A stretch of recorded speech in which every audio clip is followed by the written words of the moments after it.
मैया के भय से दौड़ने लागे, श्याम मनोहर हो द्रुतगामी। आदि अंत जिनको नहीं पावे, वेद पुराणन के पारगामी। कोटिक वर्षन जोगी जिनको, ओ कोटिक वर्षन जोगी जिनको, ध्यान धरे कहें अंतर्यामी। नंद के आंगन में वही भाजत, परमात्मा परमेश्वर स्वामी। नंद के आंगन में वही दौड़त, परमात्मा परमेश्वर स्वामी। ओम नमो भगवते वासुदेवाय। ओम नमो भगवते वासुदेवाय। ओम नमो भगवते वासुदेवाय। अब जब भगवान ने मृद भक्षण लीला आदि करी, उसके बाद में भगवान ने जिनको की लोक विख्यात हुई वो लीला, और सभी एक मास में थे, उनके नाम का एक मास मनाते हैं, इसे कहते हैं दामोदर मास। और कार्तिक महीने में भगवान ने, तो वो दामोदर भगवान की लीला आगे वर्णित, वो अलग अलग प्रकार से अलग अलग कल्प में भगवान ने अलग अलग तरीके से करी है, और उसमें भी जो भगवान ने उद्धार किया, परंतु लीला एक ही है, उसको अलग तरीके। सुखदेव गोस्वामी ने दोनों तरीके से बताऊंगा कि नर नारायण भगवान ने देवर्षि नारद को कैसे कही और देवर्षि नारद ने आगे कैसे उसको लीलाओं का, उसमें थोड़ा सा डिफरेंस है, बस ज़्यादा नहीं। और सुखदेव गोस्वामी ने किस प्रकार से उसको बताया है कि एक समय क्या हुआ कि गोपांगनाएँ जो गोपियाँ थीं, तो भगवान श्री कृष्ण की लीलाएँ गाती हुई, और गोकुल में सब जगह अपना दही मथ रही हैं।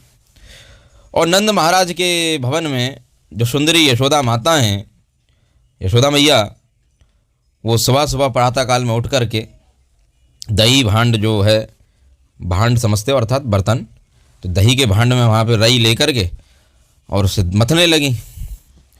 और मथानी की आवाज़ सुन करके, उसमें आवाज़ आती है ना, घर घर जब चलती है, तो नीचे दूध दही जो भी होता है वो कैसे कर रहा होता है उसमें, जब उसमें मथानी चलाई जाए दही के अंदर पानी डाल करके, तो वो घर घर आवाज़ आती है उसमें से, तो उसकी आवाज़ मथानी की चल रही थी। और उस आवाज़ को सुन करके भगवान श्री नंदनंदन मक्खन लेने के लिए, माखन को लौनो लेने के लिए, और कौतूहलवश एकदम अचानक ही मंजीरी की ध्वनि करते हुए, उनके पैरों में जो पाजेबादी बज रही हैं सब, उसकी मधुर ध्वनि करते हुए वहाँ पर नाचने लगे, मैया के इर्द गिर्द इधर उधर नाचने लगे माता के आसपास में कि अब माखन, मैया क्या देगी, माखन देगी, माखन देगी। ऐसे करते करते उन्होंने, लीला परायण है, खेल कूद परायण भगवान ने बार बार चक्कर लगा रहे थे नाचते नाचते, और बहुत सुंदर लग रहे हैं उस समय पे, कि किस लिए, कि जिनके लिए सभी लालायित रहते हैं, वे श्याम सुंदर माखन के लिए लालायित दिखाई दे रहे हैं। ऐसा जो भगवान की लीला ये ब्रजमंडल में ही देखने में आती है, कि जिनके लिए सभी लालायित रहते हैं, जिनको पाने के लिए, और वो माखन को पाने के लिए लालायित हैं, पर किसके बस, प्रेम बस, प्रेम के बस भगवान ने ये सारी चीज़ कर रहे हैं। ब्रजवासियों का प्रेम, मैया यशोदा का प्रेम है, वात्सल्य भाव है, तो इस कारण से भगवान अत्यंत मनोहर लग रहे हैं, नाच कूद कर रहे हैं कि अब मैया माखन देगी। और करधनी और जो घुंघरू हैं, उनकी आवाज़, मधुर आवाज़, झंकार हो रही है उसमें, छन छन छन, जब नाच रहे हैं तो आवाज़ हो रही है। इतने में माता से मीठे मीठे वचन बोल के कि मैया माखन दे दे, माखन दे दे मैया, मीठी मीठी वाणी बोलने, ताज़ा निकाला भी मक्खन मैया ने मांग रहे थे। और जब नहीं मिला मक्खन, तब वो भगवान तुरंत क्रोधित हो उठे और कुपित हो गए, और गुस्से में कि मैया माखन निकाल लिया, हमें देने रही।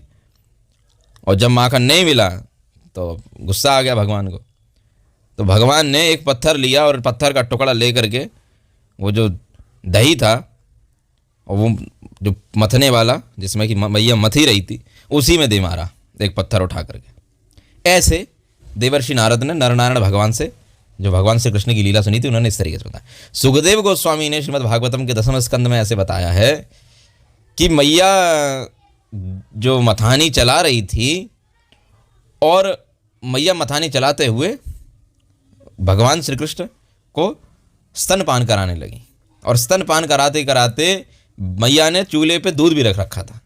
तो दूध का इतना जो उबाल आने के कारण मैया उठी और लाला को वहीं बैठा गई भूमि पे, और खुद गई कहाँ, दूध को लेने गए। तो भगवान ने सोची कि अच्छा हम तो ज़्यादा दूध प्यारो है, पूत प्यारो ना है, या तो हमें छोड़ के वहाँ गई। परंतु इसमें आचार्य कहते हैं कि भगवान की सेवा के लिए ही वो दूध उबल रहा था, भगवान श्री कृष्ण के लिए ही वो दूध उबल रहा था, इसलिए भगवान की सेवा के लिए ही वो गई थी। इसलिए भगवान की सेवा के लिए मैया ने भगवान को वहाँ बिठा दिया, इस कारण से कि अरे यदि ये दूध उबल करके बाहर निकल पड़ा तो क्या होगा, तो कन्हैया को नहीं मिल पाएगा ये दूध, तो वो औटा रही थी जो दूध। तो इस कारण से उन्होंने भगवान का ही ख्याल रखते हुए इसलिए भगवान को, जैसे शंकराचार्य जी, तो इसमें इस सेवा के कारण भगवान को, जैसे शंकराचार्य जी भगवान शंकर हैं, तो वो जो मायावाद का प्रचार आदि सब करने जब आए तो देखा जाए तो भगवान के विरुद्ध प्रचार है, परंतु किसकी आज्ञा है, भगवान की सेवा है, भगवान की आज्ञा है, इस कारण से कर रहे हैं, इसलिए उनको वहाँ दोष नहीं। इसलिए मैया यशोदा को यहाँ दोष नहीं है कि दूध लेने गई, किनको, कन्हैया को, क्योंकि कन्हैया के लिए ही वो दूध है, इसलिए। तो सुखदेव गोस्वामी वहाँ बताया कि जब वो दूध लेने चली गई तो मैया जब चली गई ऐसे, तो भगवान ने पीछे से और रोने लगे, और रो करके झूठे आंसू निकालने लगे, और तब उन्होंने मारा और फिर वो मटकी फूट गई। ऐसे सुखदेव गोस्वामी ने वर्णन किया। और जा करके एक कमरे में घुस गए और वहाँ जाकर छुप गए। तो मैया ने पीछे देखा बंदरों को, जब वो क्या बांट रहे थे, माखन आदि बांट रहे थे, ऐसे भी वर्णन है। तो इस प्रकार से दोनों तरीके से मटकी फूटी। तो अलग अलग कल्पों के अंदर या अलग युगांतरों के अंदर ऐसी कथाओं को देखना होता है। तो जैसे ही भगवान ने पत्थर का टुकड़ा दिया खींच करके, और जो दही मथने का जिसमें मथ रही थी मैया, वो पात्र फूट गया। ऐसा करके तो वहाँ से भाग चले कि बोले अब मैया देखेगी तो बहुत मारेगी। और देखने के लिए यशोदा जी ने अपने पुत्र को पकड़ने के लिए पीछे पीछे दौड़ी। जब अरे रुक जा कहाँ गए हो, और मटकी फोड़ के मेरी लेकर गए हो। मैया ने हाथ में छड़ी ले ली, छड़ी लेते भय और पीछे पीछे दौड़ रही है मैया। और सुखदेव गोस्वामी वर्णन करते हैं कि मैया की पतली कमर, परंतु मैया का भार भी है, ऊपर के अंगों का भार अधिक है, मैया की पतली कमर, और इस कारण से मैया थक गई भागती भागती, और थक गई है। उनके जो बालों में जो पुष्प लगे हुए थे, केस संवारने में मैया जो लगाती है, वो पुष्प झड़झड़ के गिर रहे थे। मैया भाग रही है और अपने कमर पे एक हाथ धर के, अरे रुक जा कन्हैया, हाँ भी चल रही है बार बार, और पीछे दौड़ रही हैं। अब देखी जाए तो ये दृश्य बहुत कैसा है कि मैया के भय से दौड़ने लागे, श्याम मनोहर हो द्रुतगामी, आदि अंत जिनको नहीं पावे, वेद पुराणन के पारगामी। कोटिक वर्षन जोगी जिनको,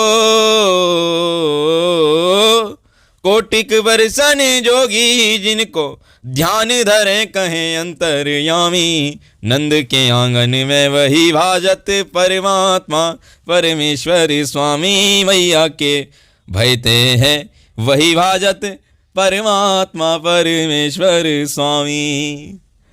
कि मैया के भय से भाग रहे हैं, देख रहे हो कि जिनके यद विभेति स्वयं भयम, श्रीमद् भागवतम में बोला कि जिनके भय से स्वयं भय भी भय खाता है।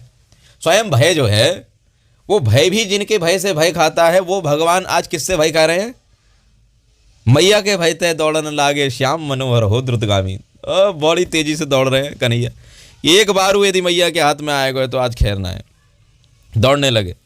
जिनको कि सब लोग वेदों के पारगामी, अंतर्यामी, ध्यानी लोग, ज्ञानी लोग जिनको पकड़ने का प्रयास कर रहे हैं, जो ज्ञानियों की पकड़ में नहीं आते, ध्यानियों की, योगेश्वरों के लिए भी जो दुर्लभ हैं, बड़े बड़े महान योगी जन भी जिनकी उपासना में लगे हुए हैं, उनके पकड़ में नहीं आते हैं।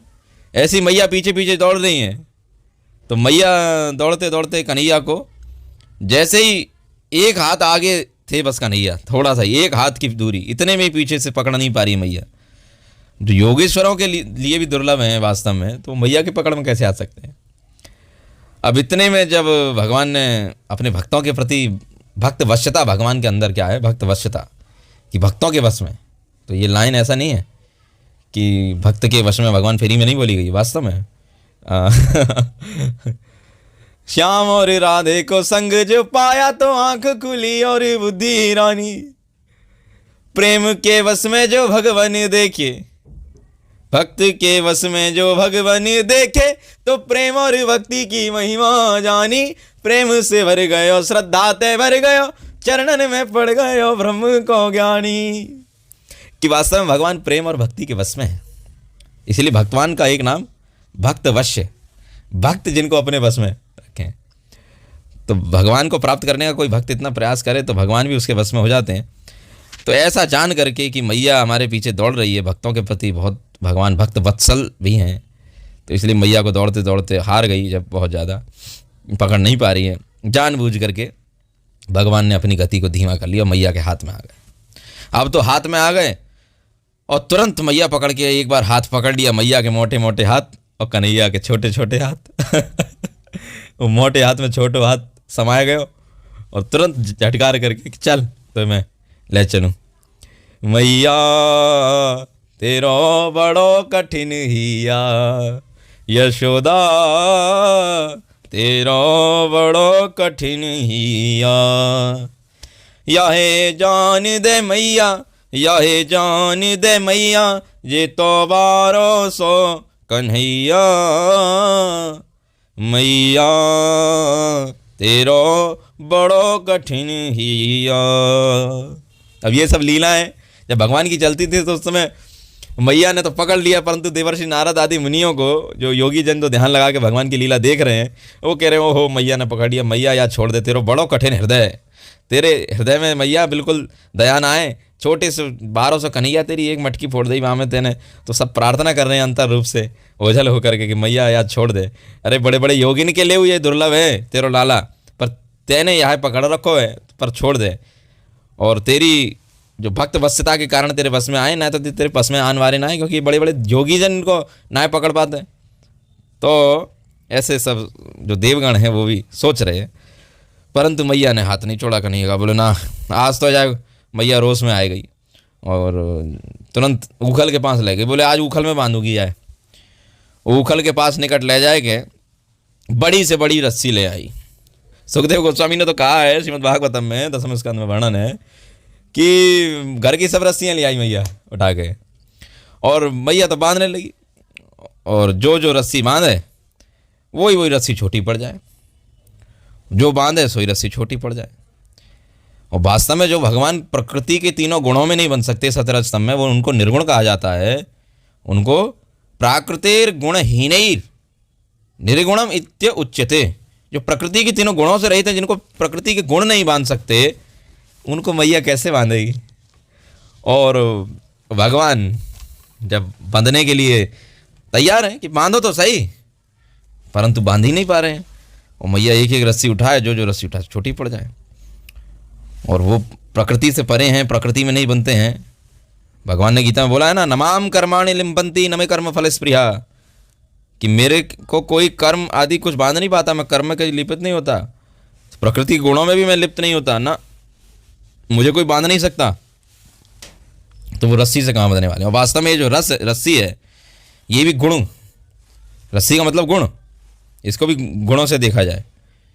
रस्सी कैसी होती है, बटी हुई होती है, देखा नहीं उसमें ऐंठे, तो कई धागों का संयोजन ही तो रस्सी है। जब कई धागों को मिला करके ऐंठ दिया गया तो संयोजन क्या, तो वो ऐसे ही ये सतरज स्तंभ ये प्रकृति में इसमें मिले हुए हैं, और ये बिल्कुल ऐठे हुए रस्सी की भांति हैं, तो ये गुणों को भी रस्सी कहा जाता है। तो जो प्रकृति के गुणों से नहीं बांधे जा सकते हैं, तो वो इस साधारण, जो प्रकृति के गुण रूपी रस्सी से नहीं बांधे जा सकते, तो वो इस साधारण रस्सी से क्या बंधे, तो इस रस्सी से कैसे बंध सकते हैं। और जब बांधते बांधते बांधते बांधते मैया थक गई।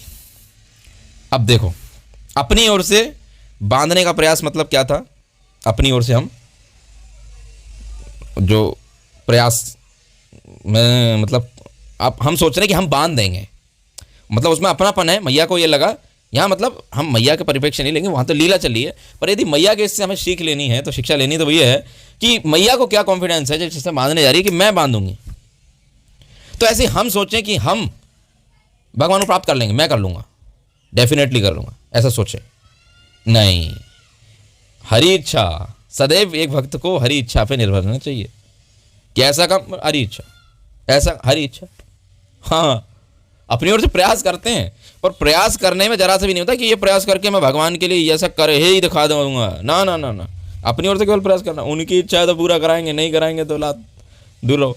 हाँ, तो ऐसी मैया की स्थिति में क्या है कि मैया ने शुरुआत में सोची कि मैं बांध दूंगी, और अंत में आकर के जब मैया पे नहीं बंधे तो सब रस्सी खत्म हो गई, और रस्सी से बांधते बांधते मैया थक गई, बांधते बांधते हतोत्साहित हो गए, और जब बिल्कुल छोड़ बैठी कि अब बंधूंगी ना, भाई भगवान देख रहे हैं कि मैया बांध, मुझे बांध, और देवर्षि नारद आदि सब ऋषि मुनिगण देख रहे हैं कि मैया ये तो बड़े बड़े योगीश्वरों के बंधन में नहीं आते हैं, वो भी इनको मन में बांधना चाहते हैं, पर वो मन में नहीं बांध पाते, तो तुम इन्हें तन कैसे बांधोगी।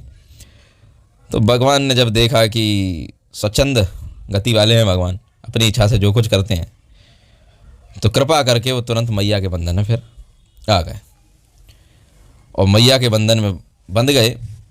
अब उखल से बंध गए। अब भगवान की देखी जाए तो ये कृपा कैसी है, ये भगवान की ऐसी कृपा है कि मैया के बंधन में बंधने का अर्थ क्या था। अब बिल्कुल मैया ने क्या छोड़ दिया, किस पे आश्रित हो गई, कृष्ण पे, कि मेरे से नहीं हो सकता अब ये।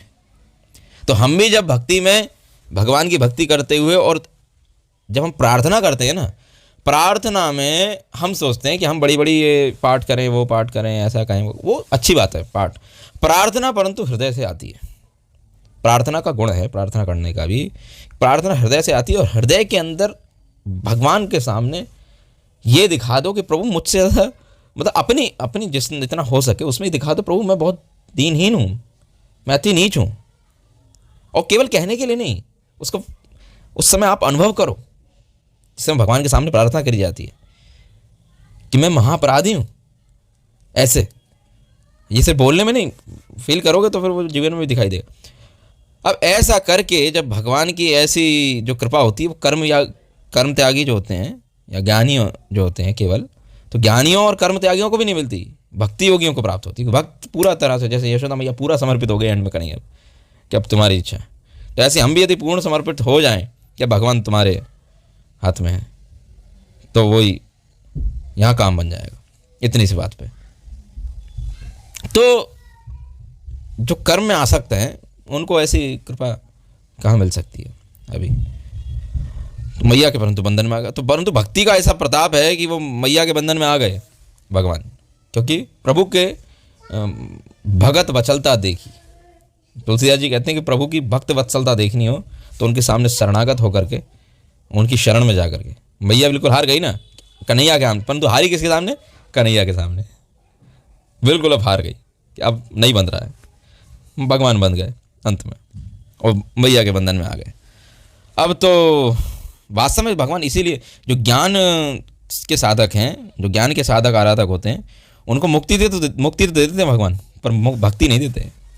हाँ, राजन पतेर गुरुलम भवताम यदुनम दैवम प्रिय कुलपति क्वच करो वा अस्त्वे ममंग भगवान भजताम मुकुंदो मुक्तिम ददाति करहिचित स्मन भक्ति होगा। मुक्ति तो झट से दे देंगे, ज्ञानियों को मुक्ति मिल जाती है, पर भक्ति योग कदापि नहीं देते।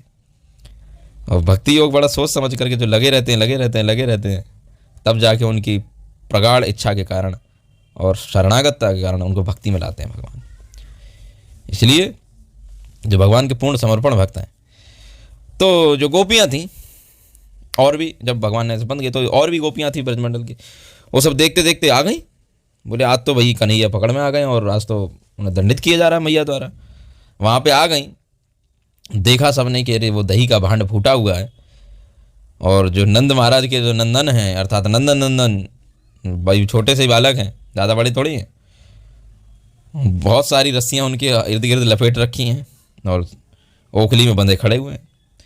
यह देख के सब देख करके उन्होंने यशोदा मैया से बोली, अरे नंदरानी यशोमती तुम्हारा हृदय कैसो है?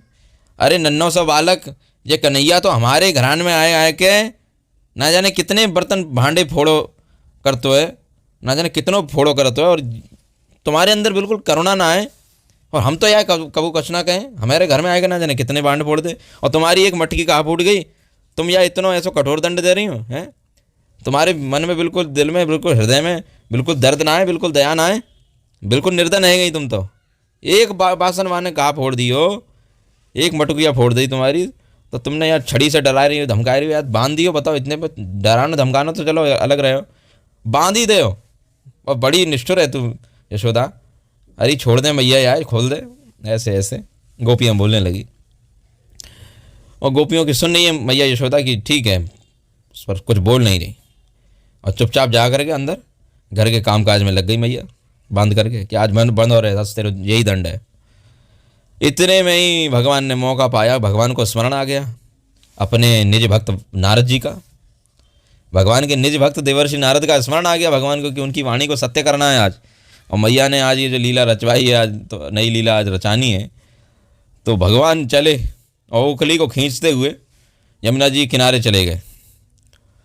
और यमुना जी किनारे दो तरीके से वर्णन है इसमें भी, यमुना जी के किनारे गए, और श्रीमद् भागवतम में वर्णन है कि वो आंगन में ही था वो वृक्ष जहाँ पहुँचे भगवान, परंतु देवर्षि नारद ने ऐसा ही वर्णन किया कि वो यमुना जी किनारे। तो ये भी दो तरीके से है। चलो कि यमुना जी किनारे भी एक समय रहा और एक समय आंगन में भी रहा होगा। तो यमुना जी किनारे वहाँ चले गए भगवान ओखली खींचते हुए, और यमुना जी के तट पे दो विशाल वृक्ष थे, अर्जुन के वृक्ष हुए, अर्जुन के वृक्ष दोनों जुड़वा वृक्ष। भगवान ने वहाँ क्या सोची कि वास्तव में उनको स्मरण आ गया देवर्षि नारद का। भगवान ने बोली कि देवर्षि में प्रियतमो, मतलब धनद आत्मा कौन है, धनद कौन है, धनद नाम है कुबेर का, उसके दो पुत्र हैं। तो देवर्षि में प्रियतमो यदि मऊ धनदात्मजौ तत्तथा साधयिष्यामि यद गीतम तन महात्मना। भगवान ने स्मरण करा तो इसमें भगवान ने सबसे पहली लाइन क्या बोली, देवर्षि में, देवर्षि में प्रियतमो। देवर्षि नारद मेरे कैसे हैं, प्रियतम हैं। देवर्षि नारद को प्रियतम कहा भगवान ने। देवर्षि नारद की बात सुनते ही, श्रवण करते ही न जाने मन ऐसा क्यों होने लगता है कि देवर्षि नारद के विषय में कहने लगूं, पर फिर रोकना पड़ता है क्योंकि वो फिर लीला अलग निकल जाएंगी। तो भगवान ने स्मरण किया कि मेरे देवर्षि में प्रियतमो, मेरे प्रियतम भक्त देवर्षि नारद का वचन सत्य करना है। और जो वहाँ जो अर्जुन के वृक्ष जो स्थित थे, उन अर्जुन के वृक्षों के पास भगवान आ गए और दामोदर भगवान बन गए। दामोदर भगवान मतलब कैसे, दाम मतलब रस्सी, उदर मतलब पेट, पेट से जिनकी रस्सी बांधी गई हो उखल, तो वो भगवान दामोदर हंसते हुए, खेलते हुए, खचेड़ते हुए धीरे धीरे सरका सरका के पहुंच गए। और वहाँ जाके ओखली उनकी टेढ़ी हो गई और दोनों वृक्षों के बीच में से निकले। और जब गिर पड़ी ओखली तो भगवान खींच रहे हैं, तब भी दोनों जुड़वा वृक्ष थे, उनमें से भगवान तो निकल गए, भगवान थे पतरे और ओखली थी जो उसका साइज ज़्यादा बड़ा है। और जब उसमें से निकल गए भगवान और खींच रहे हैं भगवान जोर लगाए, जैसे ही उन्होंने तुरंत खींचा, ओखली टेढ़ी, और खींचते खींचते इतना दबाव पड़ा, भगवान ने जैसे ही एक हुंकरा भरा आगे के लिए, जैसे ही ऐसे किया भगवान ने, दोनों वृक्ष खड़े करके वहाँ गिर पड़े पृथ्वी पे जड़ सहित। और वृक्षों को गिरने से धमाके की, क्योंकि बहुत पुराने वृक्ष थे, बहुत पुराने वृक्ष, बहुत विशाल वृक्ष थे, और दोनों के गिरने की आवाज़ हुई और बीच में कन्हैया विश्व बिल्कुल जस्ट सेंटर में, और इधर उधर दोनों वृक्ष गिरे पड़े और धड़ाम से आवाज़ हुई। जब धमाका हो गया, ऐसा लगा कि जैसे पृथ्वी पर इंद्र ने वज्रापात कर दिया हो। अब तुरंत जैसे ही वो वृक्ष गिरे, उसमें से दो देवता निकले, जैसे कि लकड़ी में से तुरंत अग्नि निकलती है, लकड़ी में अंदर अग्नि होती है ना, तो वो चटाने की जरूरत है, ऐसे ही वहाँ स्थित थे वो दोनों देवगण। और जब भगवान ने उद्धार किया तो वृक्षों का, वृक्ष उखड़े, उनमें से दो देव पुरुष वहीं प्रकटे, दोनों प्रकट हो गए। दोनों ने भगवान कृष्ण को प्रणाम किया, दामोदर भगवान को, और उनकी परिक्रमा करी, और परिक्रमा करके अपने मुकुट से उनके पैरों को छुआ, और दोनों हाथ जोड़ के भगवान श्री कृष्ण से बोले, हे प्रभु, आपके दर्शन करके आज हम ब्रह्मदंड से मुक्ति मिली है हमें। ब्रह्मदंड का मतलब क्या होता है, ब्रह्मदंड का अर्थ होता है ब्रह्मदंड से मुक्ति मिली, मतलब ब्राह्मण ने हमें दंड दिया था, तो उस ब्राह्मण के दंड के जो साप के प्रभाव से आज तक हम ये पेड़ों की योनि में ग्रसित थे, आज हमें मुक्त हो गए। और हम जानते हैं कि आप हम जैसे भक्तों की अवहेलना नहीं करना चाहते थे, इसलिए आपने हमारा उद्धार करने के लिए ऐसा कार्य किया। और आप करुणा के सागर हैं प्रभु, आप करुणा निधि हैं, जगत का मंगल करना तो आपका स्वभाव है, इसलिए बारंबार आप प्रकट होकर आते रहते इस भूमि पर। आप दामोदर हैं, कृष्ण हैं, गोविंद हैं, नारायण हैं, श्री हरि हैं, मधुसूदन हैं, ऐसे ऐसे अनेक अनेक नाम पूर्वक भगवान की स्तुति करने लगे। और स्तुति करके करुणा निधये तुभ्यम जगन्मंगलशीलिने दामोदराय कृष्णाय गोविंदाय नमो नमः आदि आदि मंत्रों का पाठ करते करते उत्तर दिशा की ओर वहाँ से दोनों देव कुमार जो थे, तो ये वहाँ से चले गए भगवान को प्रणाम परिक्रमा आदि करके। अब इतना जब शब्द हुआ इतने में तो वो लोग सब स्तुति करके दोनों निकल गए वहाँ से।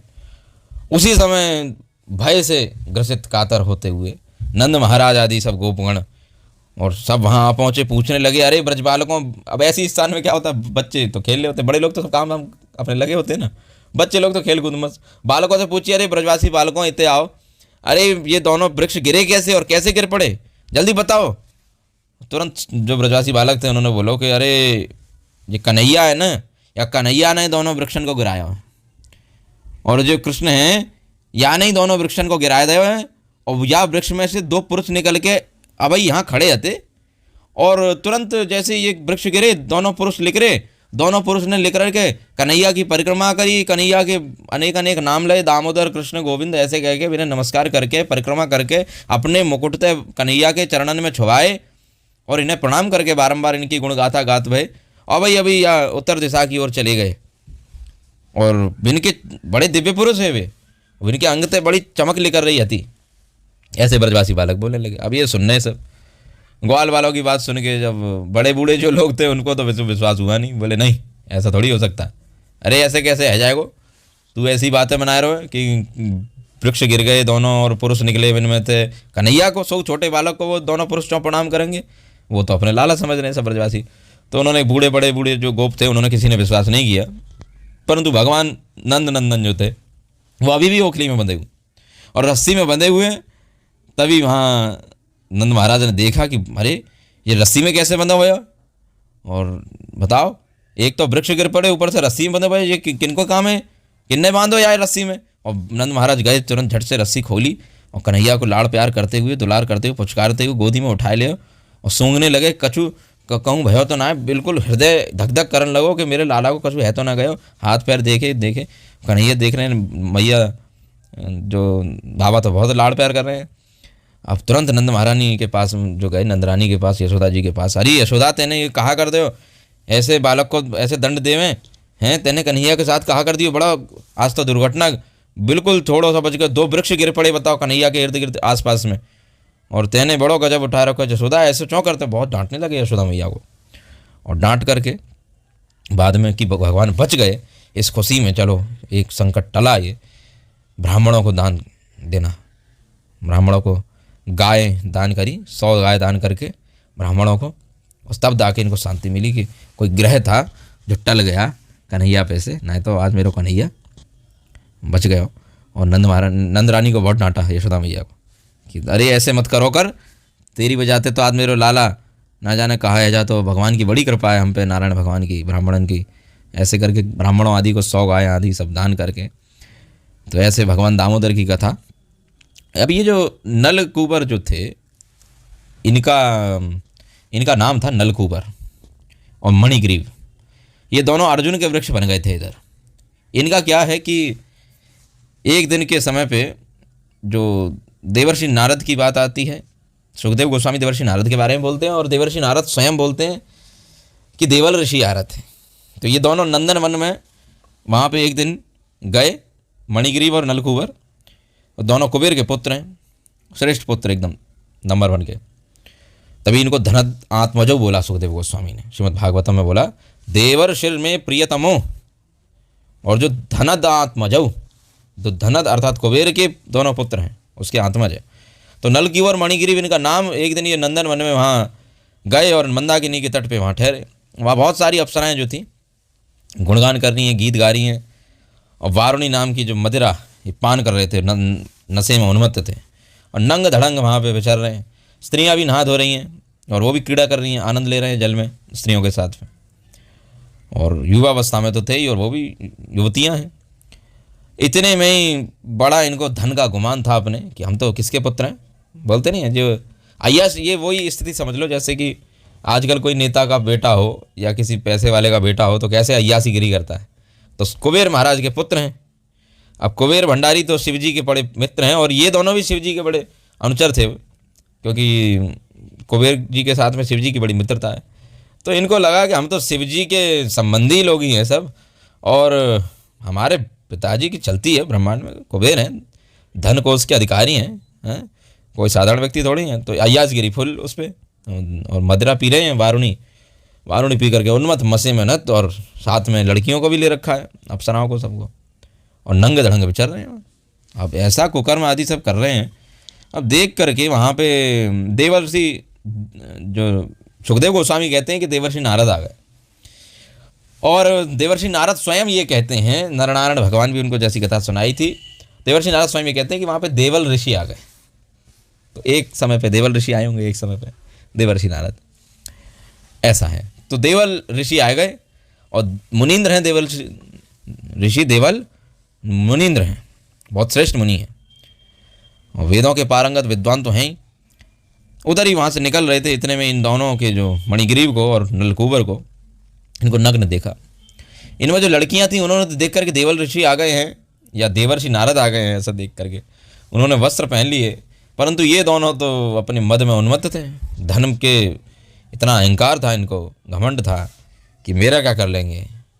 कोई साधु संत महात्मा के सामने ऐसे अपने जो इतने, मतलब एक तो पहुँचे हुए इतने ऊंचे व्यक्ति के पुत्र हैं, एक तो कोई साधारण ऐसे शूद्र होता, कुछ होता, कोई ऐसे होता तो शायद ऋषिवर थोड़ा मतलब सोच के और थोड़ा सा दंड, पर ये कितने जाने माने व्यक्ति के पुत्र हैं, और इनको दो पैसे की अकल नहीं कि ऋषि कोई सामने इतने श्रेष्ठ महात्मा हैं और उनके सामने हम ऐसे ना रहें, हम अपने अंगों को ढकें।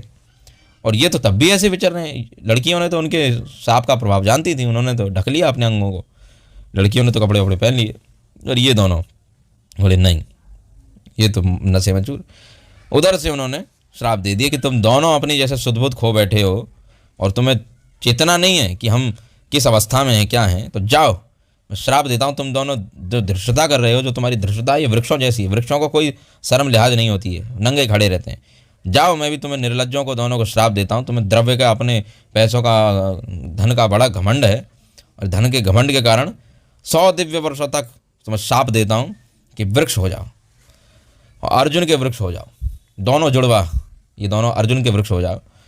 और जब द्वापर के अंत में भारतवर्ष के भीतर मथुरा जनपद के अंदर ब्रजमंडल में कलिंद नंदिनी यमुना जी के तट पर महावन के समीप में तुम दोनों साक्षात परिपूर्णतम भगवान श्री कृष्ण जब अवतरण लेंगे, दामोदर लीला करेंगे, उस दामोदर लीला के अंतर्गत जब भगवान गोलोकनाथ श्री कृष्ण का जब तुम दर्शन करोगे और उनका दर्शन करके, उनको स्पर्श करके, तब तुम जा करके तुम्हें इस स्वरूप से मुक्ति मिलेगी तुम्हें, और जब भगवान तुम्हें उद्धार करेंगे।